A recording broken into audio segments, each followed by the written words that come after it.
Hi children, welcome to social science class.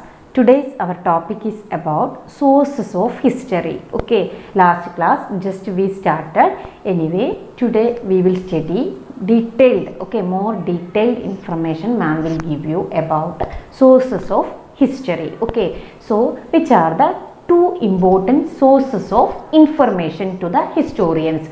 First one, archaeological sources. Second one, literary sources. So which are the two sources of history? Archaeological sources. Archaeological sources. Literary sources. Literary sources. Okay, so these are the two sources of history. Anyway children, today we will study about archaeological sources. What is archaeological sources? Archaeological sources include building, houses, pottery, seals, coins, monuments, writings and paintings on stones or walls, tools, jewelry, bones, leftovers, pieces of metals and other artifacts. So these are the archaeological sources. The study of past by examining these material remains are called archaeology. So question will come, what is archaeology? Study of past by examining, ma'am told many material remains now, houses, pottery, coins, monuments, etc. So studying the past by examining these material remains are called archaeology. I think it is clear. Anyway children, from where these sources are getting, historians or archaeologists get these sources? These all sources are buried under the earth. These all sources are or remains are buried under the earth.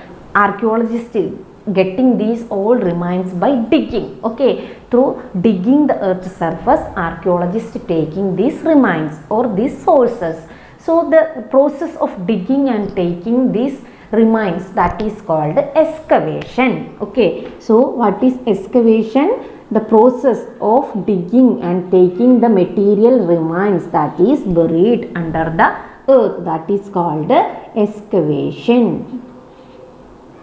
Excavation. Okay, I think it is clear. Anyway children, archaeological sources, these archaeological sources are useful for study prehistory. Can you tell why these archaeological sources are used for studying prehistory? Because prehistory is the period no written records available. Okay, it is the period where no written records available. So the historians are using these material remains, these type of archaeological sources for writing history. So I think that question's answer you got. Okay, now we will study more about archaeological sources. First archaeological source we will study about monuments.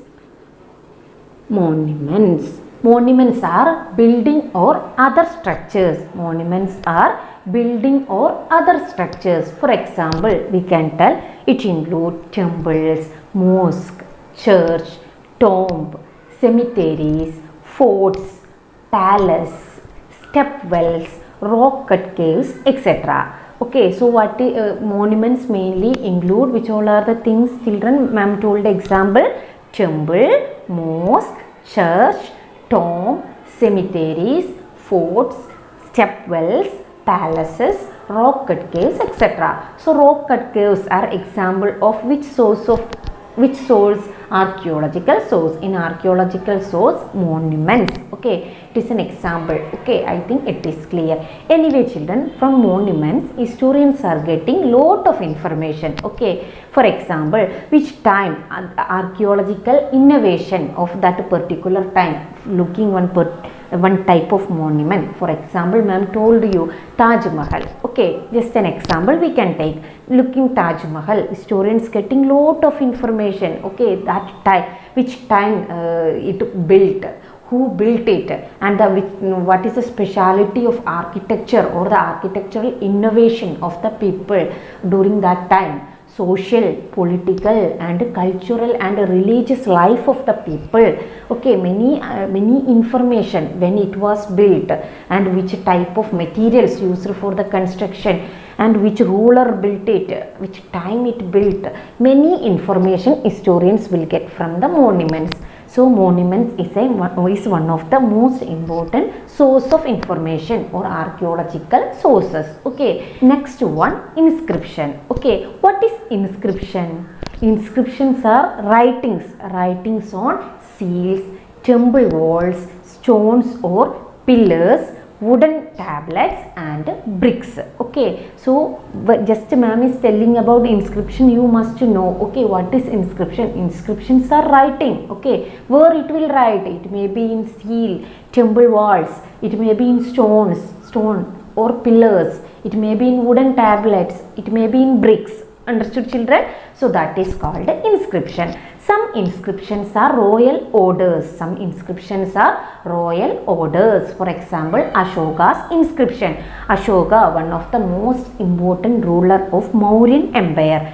That ma'am will take. Okay, Mauryan Empire we have to study. That time ma'am will tell you in detailed manner. Anyway, now you want to know one of the inscription ma'am told example. Some inscriptions are royal orders. For example, Ashoka's inscription. In his inscription, he given many royal orders. Okay. Second one, some inscriptions are eulogies. Some inscriptions are eulogies.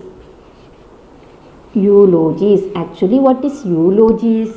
Eulogies mainly highlight the personal achievements of the rulers. Okay, personal achievements of the rulers. It will include personal achievements. Okay, if a ruler, what all are the important battle he did, in which war he won. Okay, so like that. For example, Samudragupta's inscription, Allahabad inscription. Okay, that is about Samudragupta. Allahabad inscription, that is about Samudragupta. Samudragupta is one of the important Gupta ruler. Okay, these all are children. Ma'am told Mauryan dynasty, about Mauryan important ruler. Ma'am told Ashoka. Here ma'am told now Samudragupta, that is important ruler of Gupta dynasty. These all are the ancient empire or ancient rulers ruled India. That ma'am will teach you. Okay, this chapter is there, we have to study. That time ma'am will tell you more about these rulers. Anyway, this only now ma'am told. Some inscriptions are eulogies. Eulogies means what ma'am told? These include the personal achievements of the rulers. So ma'am told Allahabad inscription. It is about Samudragupta, which all are the war Samudragupta fought and his victories. Okay, that everything will include in the eulogies or Samudragupta's inscription of Allahabad. That is mainly about Samudragupta's personal achievement. I think it is clear. So children, next you want to know what is epigraphy. Study of inscription. Study of inscription is known as epigraphy. Study of inscription. So what is epigraphy? Study of inscription is known as epigraphy. Okay. Study of inscription is known as epigraphy. So I think it is clear. Okay, now we studied about monuments and inscription. Next one, coins. Coins are another archaeological sources. Okay, the study of coin is known as numismatics. The study of coin is known as numismatics. So ma'am told the study of inscription is known as epigraphy. The study of coin is known as numismatic. Okay, numismatics. Study of coins is known as numismatics. I think it is clear. Okay, so children, different types of coins are excavated by the archaeologists from different parts of India. Okay, so variety or different types of coins are excavated by the archaeologists from different parts of India, and these all coins are made of various metals, different types of metals.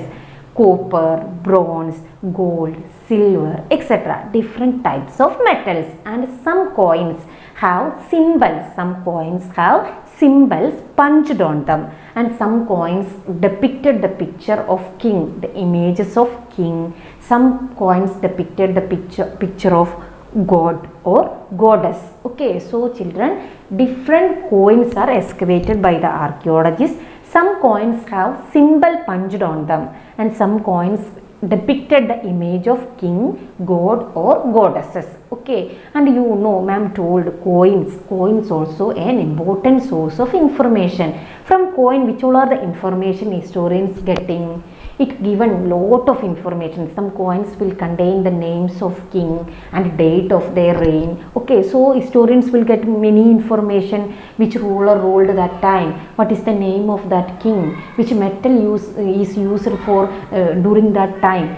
Okay, which metal is used during that period. With that metal only they will make coins, no? So that period, which metal is used, which ruler ruled, which is the date or which period that ruler ruled, many information historians will get. Okay, and it also helps to reconstruct the history of many ruling dynasties. Okay, from looking the coin, which all are ruling dynasties ruled India, that also we will get. And some coins will contain religious symbols. Okay, so from this also historians are getting lot of information which religion existed that time. Students will get that information. It may be that picture contain any Hindu god picture, means which religion existed that time, most of the people followed which religion, that everything historians will get. Okay, so coins also provide lot of information like economic condition, trade, commerce, technology, etc. during the time, which type of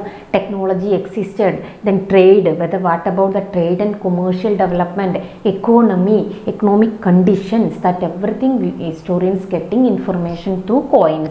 For example, ma'am will tell, from India, lot of coins got, okay, from Romans coin got from India, or our coin got from Rome, means what information historians will get, means we maintained a trade relation with Roman people or Rome. Okay, otherwise how their coins will come India, or how our coins will go to other country. So we maintained a good trade relation. Historians are getting this information. So in this way, many archaeological sources are there, children. All the archaeological sources give lot of information to the historians for writing history. Okay, now next one, artifact. That is another important sources used by the historians for writing history. What is artifacts?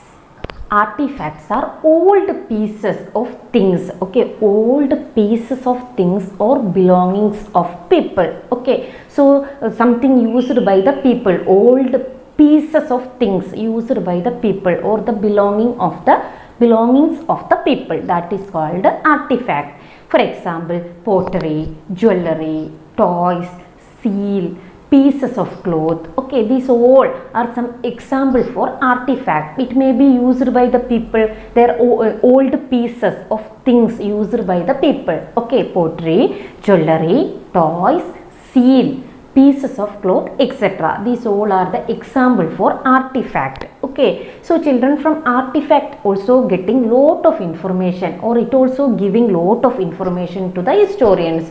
For example, it tells us about the social, cultural and economic life of the people. It is giving lot of information about social, cultural and economic life of the people. For example, ma'am will tell, you heard about Indus Valley civilization?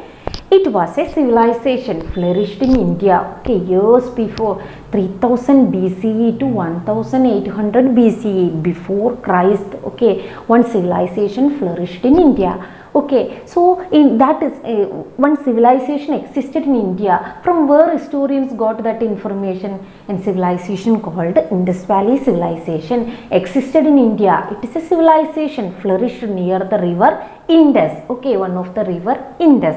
So from where the historians got that information? One civilization existed in India 3000 BCE. From where the historians are getting this information? from artifact. Okay, archaeologists excavated many of the artifact. Okay, in 1921 a large scale excavation done by the archaeologist. In that excavation many artifacts got, means all the many things, many old pieces of things used by the people of Harappa got, like their pottery, their jewelry, then their terracotta figurines, then their seals, pieces of cloth, then some type of grains, like that different evidences got by the archaeologist. From these archaeologists understood one civilization flourished or developed in India. Okay, 3000 BCE to 1800 BCE, before Christ, one civilization flourished in India, or one urban civilization existed in India. Historians getting these all information from these type of artifacts. I think it is clear to you. So today we mainly studied about which are the important archaeological sources. So ma'am taught you what is archaeological sources, what are archaeological sources, what is archaeology. Then we studied about four important archaeological sources: monuments, inscription, coins and artifacts. I think today's topic is clear to you. If you have any doubt, ask me. We will meet in the next class.